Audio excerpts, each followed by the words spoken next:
2014 में हरियाणा में पहली बार सरकार बनाने के साथ ही बीजेपी ने अपना वोट बैंक बढ़ाने की रणनीति पर काम शुरू कर दिया था। बीजेपी ने राज्यसभा में उन नेताओं को भेजने का काम किया जो अपनी बिरादरी में बड़ा नाम रखते थे, अपनी बिरादरी में बड़ा जनाधार बना सकते थे और बीजेपी के लिए अपनी बिरादरी में बड़ा जनाधार खड़ा कर सकते थे। लेकिन दिक्कत इस बात की है कि बीजेपी के 90% राज्यसभा के एमपी ऐसा करने में नाकाम रहे। वो अपनी भूमिका पर खरे नहीं उतरे और बीजेपी का उन्हें राज्यसभा का एमपी बनाने का फैसला गलत साबित हुआ। नमस्कार, मैं हूं कुलदीप सुरान। आज खरी खरी न्यूज में हम चर्चा करेंगे बीजेपी के उन 5 बड़े नेताओं की जिनसे पार्टी को बड़ी उम्मीदें थी। पार्टी ने बड़ी आशाओं के साथ उन्हें राज्यसभा का मेंबर बनाया, लेकिन वो पार्टी की उम्मीदों पर खरा नहीं उतरे और पार्टी को उन्होंने सिर्फ निराशा ही देने का काम किया। सबसे पहला नाम है बीरेंद्र सिंह का।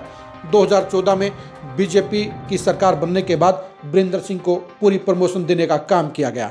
जहां उन्हें राज्यसभा भेजकर मोदी सरकार में मंत्री बनाया गया, वहीं पर उनकी पत्नी प्रेमलता को भी विधायक बनाने का काम किया।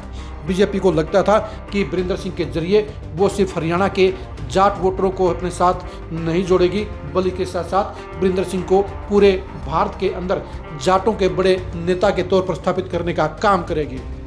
लेकिन परफॉर्मेंस के मामले में बीरेंद्र सिंह फिसड्डी साबित हुए।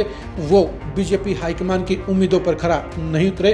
स्टार्टिंग में उन्हें पंचायती राज का सबसे बड़ा महकमा दिया गया, लेकिन उसमें नाकाम रहने के बाद उन्हें इस्पात मंत्रालय में भेजा गया। वहां पर भी वो कामयाब नहीं हुए, जिसके चलते उन्हें दोबारा राज्यसभा में नहीं भेजा गया। यानी परफॉर्मेंस के मामले में जीरो रहने के चलते बीरेंद्र सिंह को बीजेपी हाईकमान ने साइडलाइन करने का फैसला लिया। बीजेपी ने जो अगला सबसे बड़ा चेहरा जो आगे बढ़ाने का काम किया वो थे डीपी वत्स। डीपी वत्स को ब्राह्मणों के अंदर एक बड़ा चेहरा माना जाता था। बीजेपी ने ब्राह्मण वोटरों में अपनी पैठ बढ़ाने के लिए डीपी वत्स को कांग्रेस से तोड़कर शामिल किया। उन्हें राज्यसभा में भेजने का काम भी किया, लेकिन डीपी वत्स भी सिर्फ अफसरी के तौर पर नजर आए। वो एक जन नेता नहीं बन पाए, वो बड़े अफसर की तरह व्यवहार करते रहे। यानी बीजेपी के लिए उन्हें राज्यसभा भेजना कोई भी काम नहीं आया। डीपी वत्स के बलबूते पर बीजेपी में ब्राह्मणों का कोई भी वोट बैंक नहीं बढ़ा।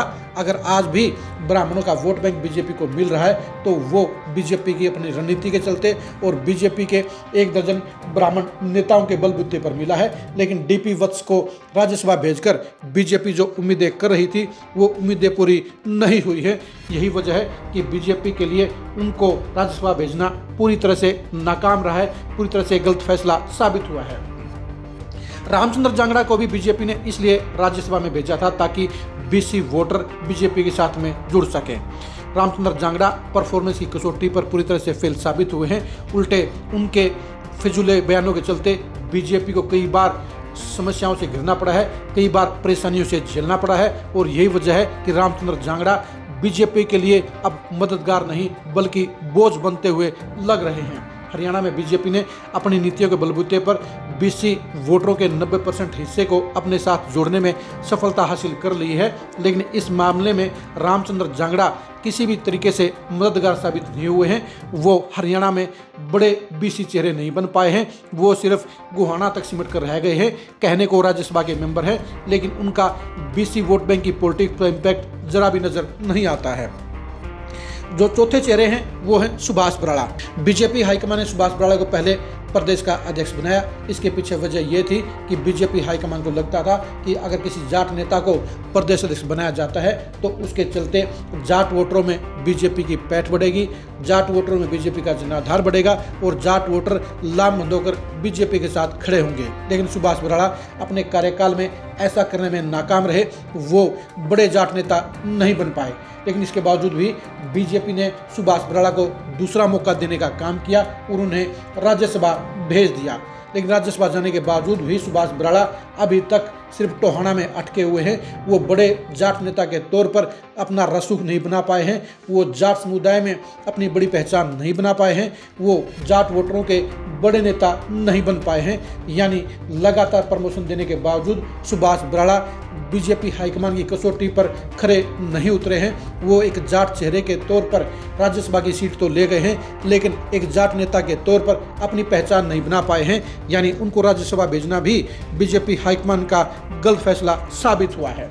जो पांचवें चेहरे हैं वो हैं कृष्णलाल पंवार। कृष्णलाल पंवार इसमें बीजेपी की ऐसी पॉलिटिक्स के सबसे बड़े चेहरे कहे जा सकते हैं, लेकिन वो सिर्फ सीनियरिटी के बेस पर ही सबसे बड़े चेहरे हैं। इम्पैक्ट के तौर पर कहीं पर भी कृष्णलाल पंवार बीजेपी के लिए वोट जुटाऊ नेता नहीं बन पाए हैं। बीजेपी ने जहां 2014 की सरकार में उन्हें मंत्री बनाया, उसके बाद उन्हें चुनाव हारने के बाद राज्यसभा में भेजने का काम किया और राज्यसभा के बीच में ही अब उन्हें नायब सैनी की सरकार में चुनाव जीतने के बाद फिर से मंत्री बना दिया गया है। यानी बीजेपी ने कृष्णलाल पंवार को प्रमोट करने में कोई कोर कसर नहीं रखी है। इनेलो से आने के बावजूद वो 2 सरकारों में मंत्री भी रहे हैं, इसके साथ साथ उन्हें राज्यसभा में भेजा गया। लेकिन कृष्णलाल पंवार भी हरियाणा के बड़े ऐसी चेहरे नहीं बन पाए हैं, यानी अपनी बिरादरी में वो बीजेपी को वोट दिलाने में सफल नहीं हुए हैं। लोकसभा चुनाव में उनकी बिरादरी के 95% वोट कांग्रेस को गए। ऐसे में उनका प्रमोशन करना भी बीजेपी के से काम नहीं आया है, लेकिन बीजेपी की ये मजबूरी है कि ऐसी वोटरों को खुश करने के लिए उन्हें कृष्णलाल पंवार को मंत्री बनाना पड़ा है। लेकिन इम्पैक्ट के तौर पर वो भी पूरी तरह से फेल साबित हुए हैं, यानी उनका सिलेक्शन भी बीजेपी के किसी काम नहीं आया है। इन 5 चेहरों के बलबूते पर बीजेपी अलग अलग समुदायों में अपना वोट बैंक बढ़ाना चाहती थी। इन चेहरों को प्रदेश की पॉलिटिक्स में बड़ा चेहरा माना जाता है, लेकिन ये सच्चाई है कि इन 5 चेहरों में से एक चेहरा भी पूरे प्रदेश का सबसे बड़ा नेता तो बनना दूर, अपने बिरादरी का भी सबसे बड़ा नेता नहीं बन पाया। यही वजह है कि इन चेहरों पर दाव लगाना बीजेपी के लिए किसी भी तरह से फायदे का सौदा नहीं रहा है। ये 5 चेहरे राज्यसभा के एमपी के तौर पर पूरी तरह से फेल रहे हैं, क्योंकि राज्यसभा के एमपी के तौर पर ये पूरे हरियाणा में एमपी की ग्रांट दे सकते थे, पूरे हरियाणा के दौरे कर सकते थे, अपनी बिरादरी में लगातार एक्टिव होकर बीजेपी का वोट बैंक बढ़ा सकते थे।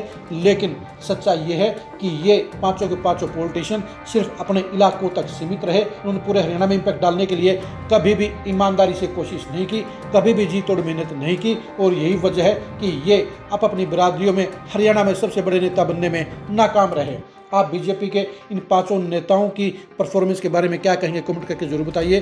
क्या बीजेपी के लिए इन चेहरों के मुकाबले में और भी कोई चेहरे हो सकते हैं, इसके बारे में राय दीजिए। बीजेपी के लिए ये 5 नेता क्या बोझ नहीं बन गए, इसके बारे में अपनी राय दीजिए। आप हमारे फेसबुक पेज को फॉलो कीजिए, आप हमारे यूट्यूब चैनल को सब्सक्राइब कीजिए। नमस्कार।